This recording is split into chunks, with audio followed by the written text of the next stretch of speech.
por una cabeza de un noble potrillo que justo en la raya afloja al llegar y que al regresar parece decir. Interrumpimos esta transmisión para hacer nuestro comentario matutino sobre política y sociedad. Buenas tardes, Lucas, un placer. Buenas tardes, Nachito, el placer es todo mío. Hoy vamos a hablar sobre el discurso que se pegó anoche Juan Domingo Perón y las reacciones que generó. A ver, vamos a escuchar un poco el discurso para saber de qué estamos hablando.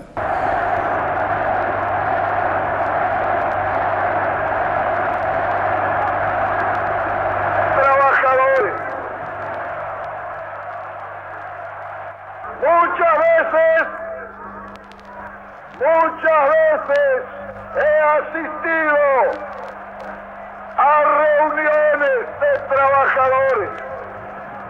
Siempre he sentido una enorme satisfacción, pero desde hoy sentiré un verdadero orgullo de argentino porque interpreto este movimiento colectivo como el renacimiento de una conciencia de los trabajadores.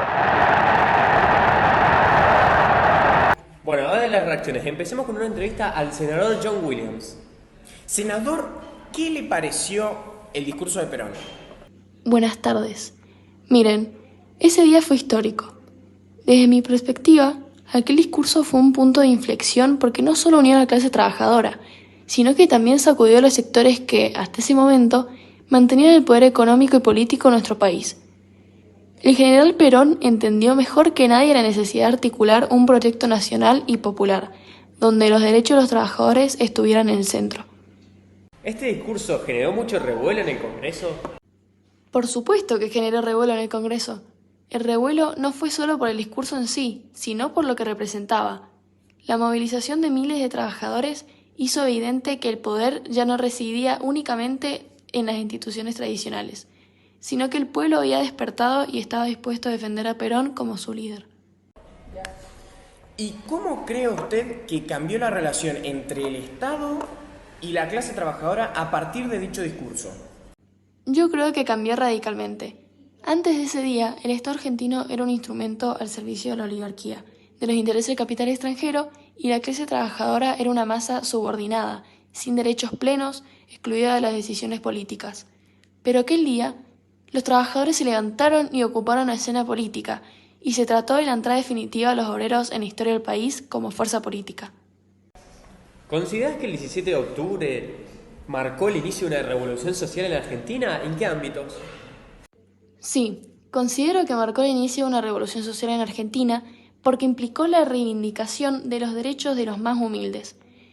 Este inicio de una revolución social sucedió tanto en el ámbito político como en la conciencia colectiva del pueblo. Los trabajadores reclamaron lo que les pertenece: dignidad, derechos y un lugar en la historia. Bueno, muchas gracias, John, por compartir tus ideas. Gracias a ustedes que me permitieron compartir mis pensamientos sobre este tema tan importante. Esa fue la entrevista al senador nacional John Williams Cook. Bueno, ahora vamos a entrevistar a un paseante que encontramos caminando por Plaza de Mayo. Buenas tardes, señor Pérez. Nos interesa saber su opinión sobre el discurso que dio Coronel Perón hace poco. ¿Cómo lo vivió usted? Buenas tardes, mire. Para muchos como yo, ese discurso fue algo bastante impresionante. Perón dijo lo que nadie más se animaba a decir. Habló de los derechos de los trabajadores, de los descamisados. La verdad, lo sentimos como una esperanza. La Plaza de Mayo estaba muy llena. Nunca vi algo igual. ¿Usted cree que este discurso marcó un cambio significativo en la política del país? Y cómo no, hasta ese momento los que elaboramos siempre fuimos los últimos de la fila. Pero cuando Perón habló, fue como si alguien por fin nos diera la importancia que nosotros merecemos. No es solo política, es como si alguien nos estuviera diciendo: ustedes también valen. Para los que venimos del palo del trabajo, esto es muy grande. Algunos sectores dicen que Perón está concentrando mucho su poder. ¿Le preocupa esto? Mire, yo lo que veo es que Perón está haciendo las cosas que nunca se hicieron. Dicen que tiene poder, pero lo usa para hacer cosas que benefician a los que siempre fuimos ignorados. Antes, Los gobiernos se acordarán de nosotros solo en época de elecciones. Perón no es de esos. Él está metido en serio con los laburantes. A mí eso me otorga confianza. ¿Cómo cree que este momento quedará en la historia del país? Yo creo que de acá en adelante todo va a cambiar. Este es el principio de una Argentina más justa, donde los trabajadores por fin tengan voz. Perón nos abrió una puerta y espero que no se cierre. La historia va a recordar este día, estoy seguro. Bueno, muchas gracias, señor Pérez, por compartir sus pensamientos. Gracias a usted. Ojalá todo esto sea para mejor y que no nos volvamos a olvidar de la gente común, que es la que siempre levanta el país. Con eso finalizamos la entrevista al señor Lucas Pérez, caminante de Plaza de Mayo. Ahora llegó el momento de entrevistar a un empresario muy pudiente de nuestra sociedad. Buenas tardes, señor Rieda. Nos gustaría conocer su opinión sobre el reciente discurso de Perón. ¿Cómo lo ha percibido usted? Buenas tardes. Mire, la verdad es que todo este asunto me tiene bastante inquieto. Perón sabe cómo llegarle a las masas. Eso no se lo discuto, pero detrás de ese discurso populista hay un riesgo tremendo para los que invertimos en este país. Francamente, me preocupa el rumbo que está tomando. No se puede conducir un país apelando solo a las emociones de la gente común, sin tener en cuenta toda la estructura económica que sostiene todo. ¿Cree usted que las políticas que propone Perón podrían perjudicar a quienes, como usted, tienen importantes inversiones en el país? Absolutamente. A ver, yo entiendo que hay que mejorar ciertas condiciones laborales, pero lo que está proponiendo Perón es demasiado intervencionista. Los empresarios no somos simples benefactores, manejamos negocios que requieren estabilidad. Si nos siguen apretando con regulaciones e impuestos, muchos van a optar por sacar su capital del país o al menos pensarlo dos veces antes de seguir invirtiendo.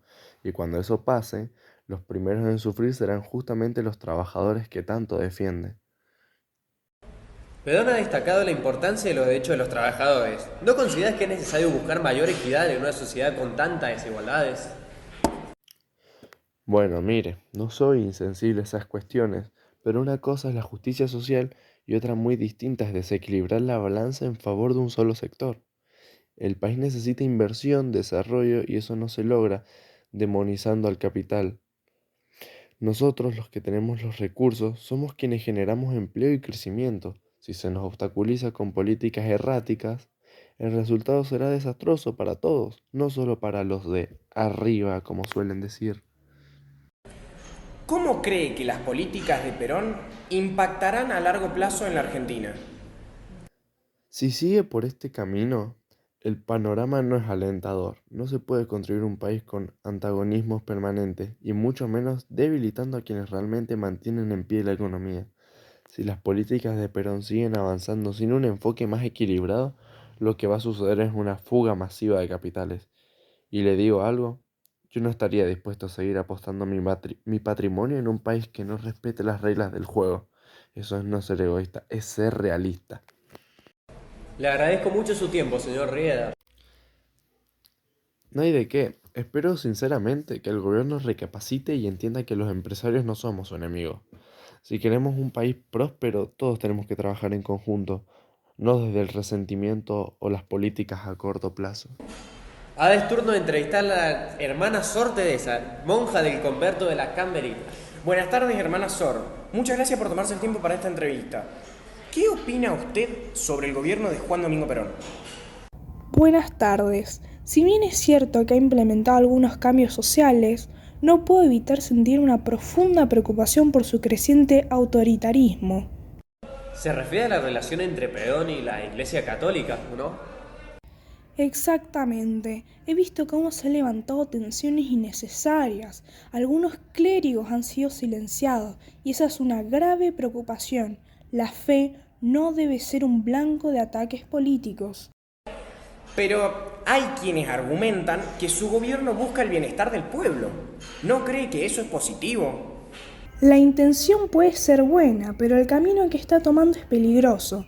La Iglesia tiene un papel fundamental en la sociedad y no debería ser vista como un enemigo.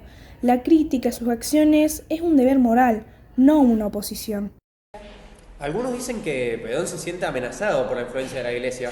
¿Cree que esto es cierto?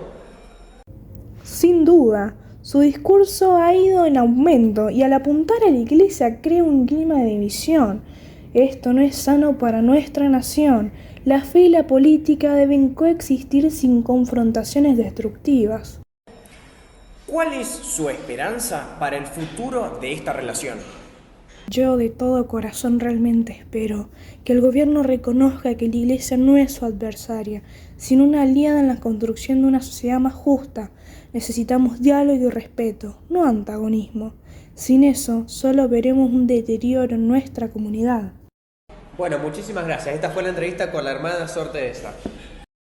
En último lugar, entrevistamos al coronel Cáceres, del Regimiento de Infantería número 22. Buenas tardes, señor Lucio. Le queríamos preguntar a usted, siendo una figura cercana al gobierno, ¿qué opina de todo lo que ha pasado en esta semana?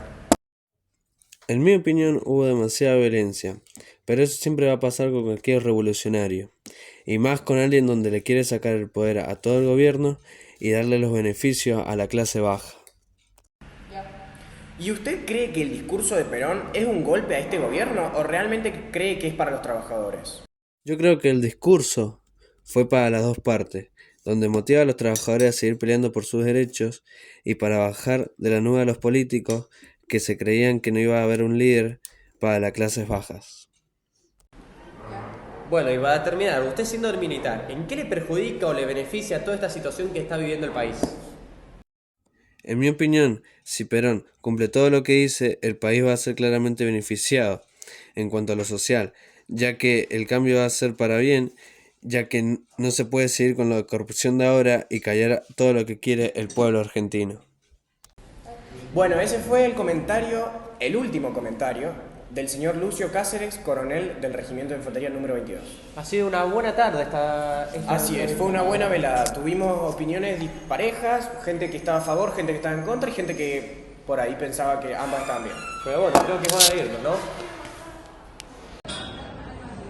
Bueno, para concluir vamos a hablar de, más allá de los sucesos que pasaron en la noche del 17 de octubre de 1946, vamos a hablar de todo lo que siguió, que fueron las dos presidencias peronistas. En la primera presidencia, Perón asumió su primer mandato con una base muy sólida de apoyo popular de clases trabajadoras, pequeños comerciantes y sindicatos. Su enfoque estuvo en la justicia social, promoviendo una política de industrialización por sustitución de importaciones, que buscaba fortalecer la producción interna y reducir la dependencia del exterior. Durante este periodo impulsó derechos laborales fundamentales como el aguinaldo, las vacaciones pagas, la jornada laboral de 8 horas, etcétera, etcétera, etcétera. Esto termina consolidando el poder de los sindicatos. El papel de Evita fue clave en la creación de una relación directa entre el gobierno y los sectores populares, especialmente a través de la Fundación Eva Perón, que realizó importantes obras sociales. Además, se implementaron políticas de bienestar social, como la construcción de viviendas, hospitales y escuelas. En el plano económico, se crea el Instituto Argentino de Promoción del Intercambio para controlar la exportación de productos agropecuarios y manejar los ingresos del Estado. Sin embargo, la economía empezó a mostrar algunos signos de dificultad a finales del primer mandato de Perón debido a una sobredependencia de un contexto internacional favorable y de los crecientes gastos estatales. Es decir que dependíamos de que la economía a nivel global estuviese bien y de que los precios de los productos que nosotros exportábamos fuesen altos. Bueno, mientras tanto, su segundo mandato, que duró desde 1952. Esta primera presidencia duró desde 1946 a 1952, donde empieza su segunda presidencia. En este segundo mandato, Juan Domingo Perón enfrentó desafíos más complejos, sobre todo en el plano económico. La sequía de 1952 y la caída de los precios internacionales afectaron gravemente la economía argentina. En respuesta, Perón implementó un plan económico conocido como el segundo plan quinquenal, que intentó ajustar la economía mediante una mayor intervención estatal y recorte en el gasto público, lo que generó distintas tensiones en los sectores industriales y trabajadores. Políticamente, su gobierno adoptó un tono más autoritario, con crecientes enfrentamientos con los sectores de la Iglesia Católica y la oposición política, lo que terminó aumentando más la polarización. La represión de los opositores y el control de medios de comunicación y las intervenciones en la educación y la justicia provocaron un fuerte rechazo por parte de los sectores conservadores y liberales. Las tensiones políticas culminaron en un golpe de estado militar en 1955 que derrocó a Perón y lo llevó al exilio.